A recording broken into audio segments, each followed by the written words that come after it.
After closing the 2022 cycle, Gregg Berhalter's contract is set to expire as the head coach of the U.S. men's national team. With that, it begs the question, should we renew his contract or look for a different head coach? To me, the answer is simple. We need a new coach. Hi, I'm Julian Filippo, and welcome to Tactical Manager TV, and welcome to an episode that I very much looked forward into making. Today we're going to be talking about why the U.S. men's national team needs a new coach to replace Gregg Berhalter, preferably a coach that dresses better on the sideline and doesn't do bounce passes. And throughout the video, I will also be giving you 3 names that I believe U.S. soccer should consider an interview to possibly be a future U.S. men's national team coach. Obviously, all of this is just opinion-based, so let me know yours. Of course, the possibility of U.S. soccer renewing Gregg Berhalter at the time of this recording still exists.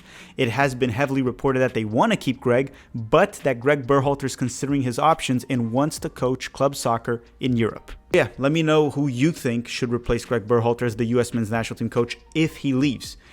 And to try to jack up the like buttons in this video, I'm going to say one thing. If you are Berhalter out, hit the like button. If you're Berhalter in, hit the dislike button. We'll see how that goes. All right, let's play the intro.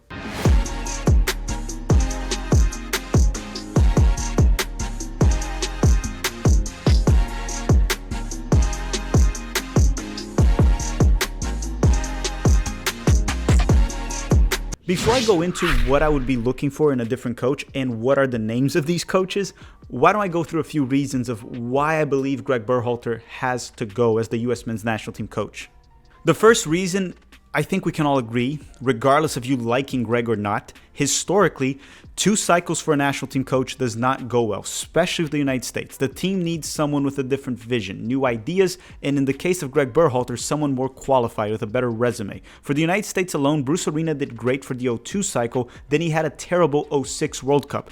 Jurgen Klinsmann had a good 2014 cycle. Like him or not, it is true. They kept him, and well, that sort of was part of the reason why we missed the 2018 World Cup. Not entirely, but it played a big role, and he got fired mid-cycle. Roberto Martinez, also for Belgium outside the United States, his second cycle did not very go well with Belgium. Of course, it's an aging generation, but still, he didn't do well. He lost the locker room. Of course, there are exceptions and coaches that have done well with a second cycle and even a third cycle, but usually it does not. And most of the time for the U.S. men's national team, it most certainly does not. Another reason I think he should go was, I don't think Gregg failed as the U.S. men's national team coach, but he also didn't succeed. He never got this team to punch above its weight, something previous coaches did do. We did it in 1994, 2002, 2010, even 2014 with Jurgen Klinsmann, along with the 2009 Confederations Cup with Bob Bradley.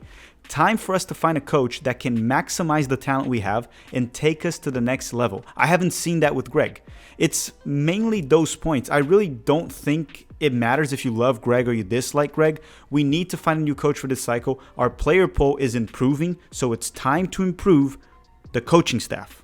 Last but not least, the Gio Reyna saga. And I wasn't even going to include this in the video, but then it just came up, and I think it is the nail in the coffin. This is GioGate saga, which if you don't know what it is, go check out the live stream of what we did about a problem with Gio Reyna and Gregg Berhalter in camp and how Gregg handled it after the World Cup. I think that was the nail in the coffin. He shouldn't come back as the U.S. men's national team coach, and that is one of the big reasons too. Because listen, managing egos is part of the job of a head coach. It's not just tactics and player selection. As more U.S. players go to bigger clubs in Europe, more egos will have to be managed. Bigger egos. And I'm not sure Gregg Berhalter is up for that task. It'll only get worse. So I gave you the reasons why I think he should leave. Like it or not, you tell me if you agree with me. Now let's go to, if I'm looking for a new coach, what am I looking for in this new coach or this new guy? What are the qualifications? So there are 6 things that I would look into when hiring someone for this specific U.S. men's national team job in this cycle. Obviously, one of them is that the coach has to be available, so I don't have to mention that, right? If the guy's not available, he can't coach us. So let's go through these 6 things that I will be looking into when hiring a U.S. men's national team coach. Not me, I don't hire, right? I mean, what U.S. soccer should do.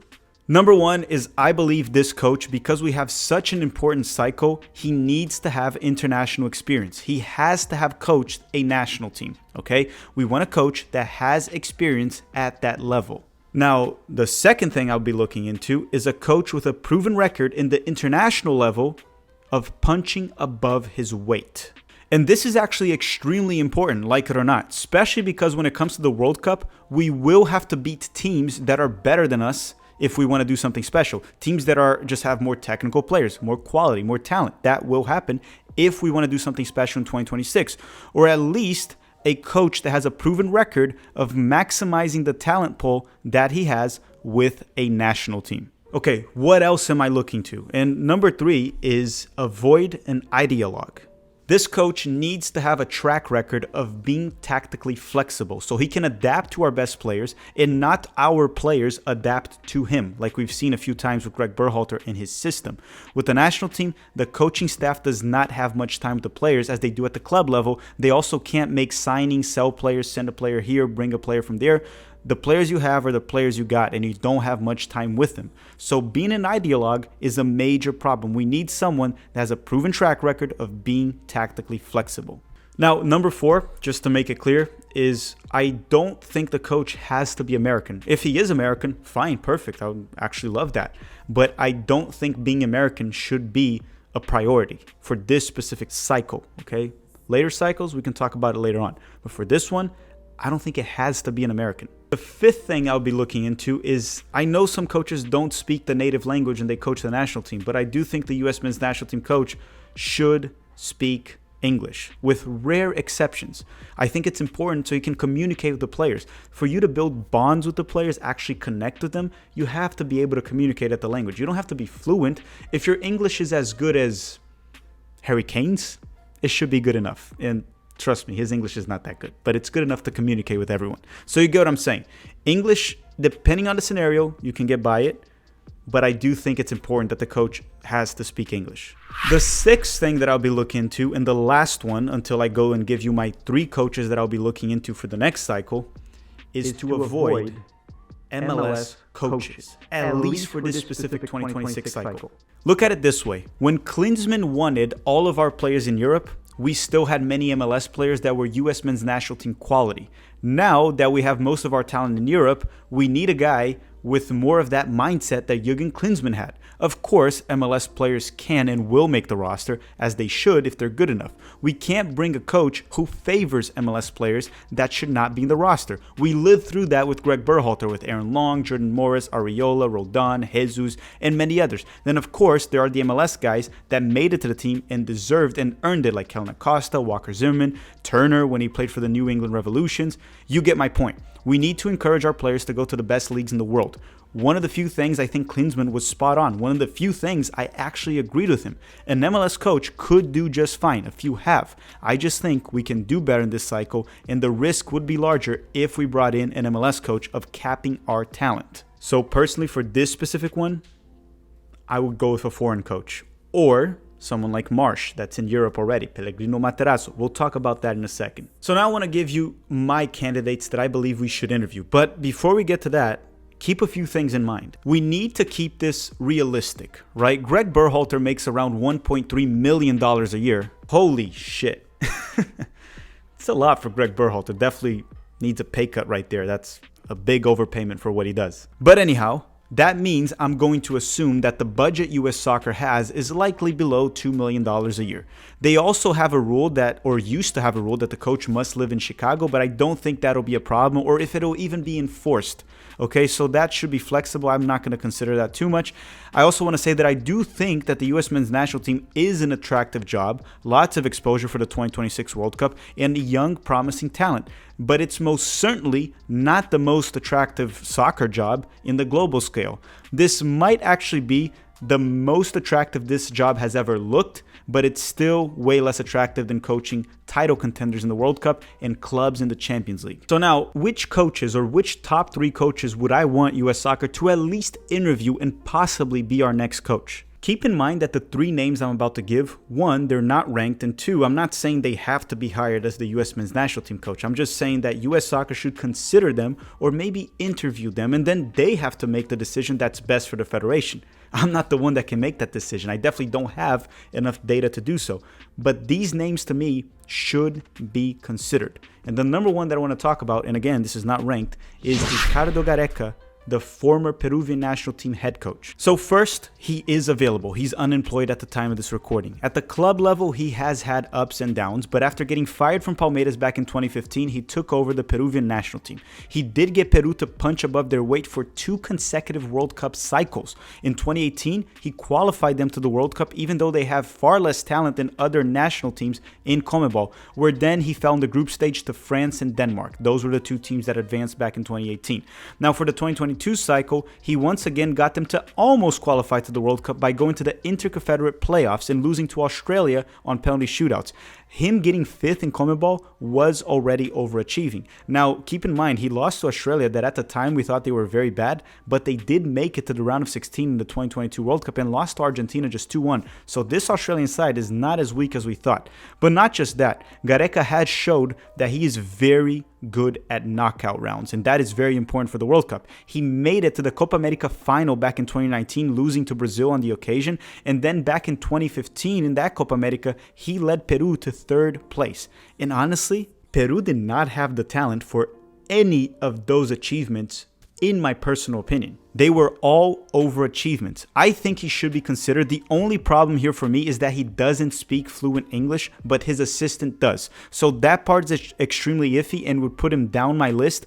But I don't know, maybe he can learn it. Maybe the assistant can help. That is the only issue I have. It also looks like Mexico wants him, and honestly, he would be very good for them. Not gonna lie, they should go for Ricardo Gareca too. Even though I think L3, Mexico, has far deeper problems than just the coach. But he's a great option for them as well. The second coach I want to talk about is Hervé Renard, the coach that was in charge of Saudi Arabia in the 2022 World Cup and still is in charge of them as far as I know at the time of this recording, but I'll address that very soon. So he has some pretty impressive accomplishments as a national team coach. Tactically, Saudi Arabia was impressive during the 2022 World Cup, even pulling a historical 2-1 victory over Argentina. Now, they did not get out of their group, but with the players they had, that was never expected. They were supposed to be the punching bag of this group, and that also didn't happen. They overachieved technically. We also saw during the halftime speech that he had against Argentina that led them to getting that 2-1 comeback that he most certainly is fluent in English, and also that he is a very scary guy.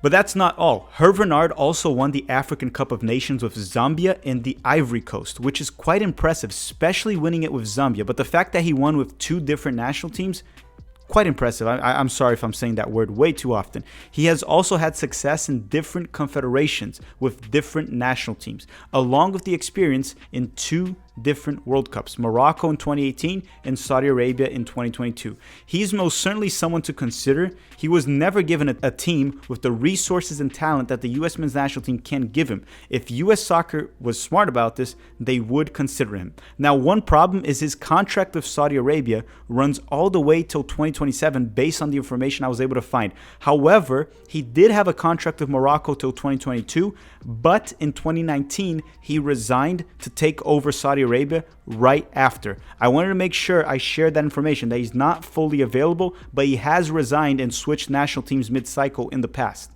And one bonus point here, the dude looks like a James Bond villain.